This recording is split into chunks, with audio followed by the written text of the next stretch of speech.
L'idée est d'amplifier le travail qui a été fait par d'autres acteurs. Le Forum civil ne fait que s'inscrire dans cette démarche, mais surtout en l'abordant sur la question de la fiscalité.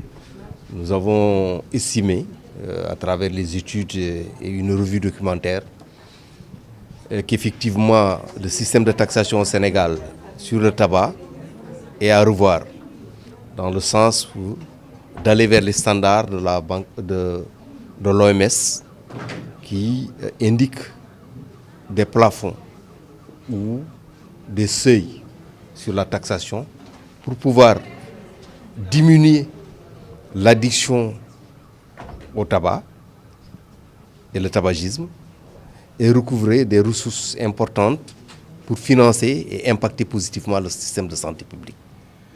Le Sénégal est aux environs de 23% de taxation, là où les standards sont élevés au niveau de 70%.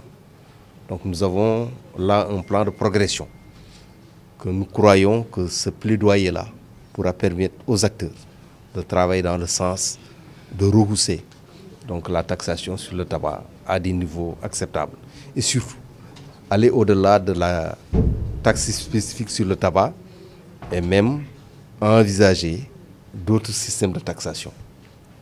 Donc c'est pourquoi nous avons convié les jeunes reporters. Vous savez que vous êtes une cible de choix, une cible qui permet d'atteindre d'autres cibles. Vous êtes des vecteurs d'opinion et vous travaillez dans la construction donc, de dynamique de changement. Et dans cette construction de dynamique de changement, nous avons fait appel à des experts, un fiscaliste, un oncologue, qui vont nous permettre de revisiter soit la dangerosité du tabagisme et l'intérêt à aller vers une taxation efficace.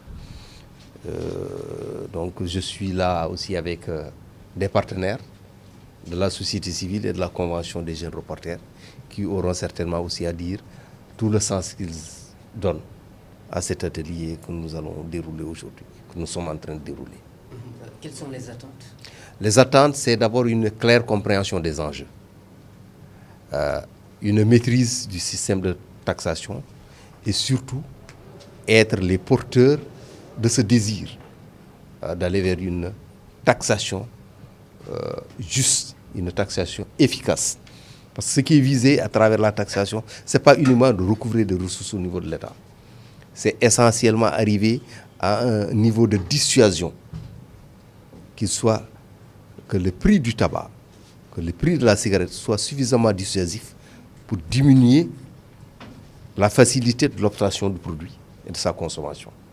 Ça va impacter positivement sur le système de santé parce que vous savez, non seulement on a très peu de ressources qui sont tirées du tabac et de son industrie et de sa commercialisation, mais autant les ménages, les familles que l'État consacrent des ressources extrêmement importantes à traiter les conséquences et les impacts du tabac.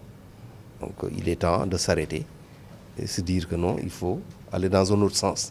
L'autre sens, c'est effectivement d'avoir une taxation dissuasive, une taxation qui augmente et aller de 23% où on est presque dans le seuil plancher vers les standards de taxation déterminés par l'OMS et d'autres secteurs.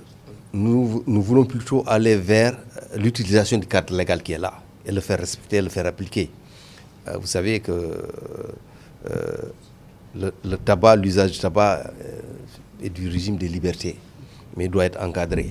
Encadré dans le sens qu'on ne peut pas s'adonner à quelque chose qui est nuisible à d'autres. L'espace public doit être sanctuarisé pour l'usage du tabac. Donc il n'est pas acceptable qu'on continue à user de ce produit-là dans des espaces publics ouverts et au vu et au su de la jeunesse qui, par mimétisme, reproduit le modèle des adultes.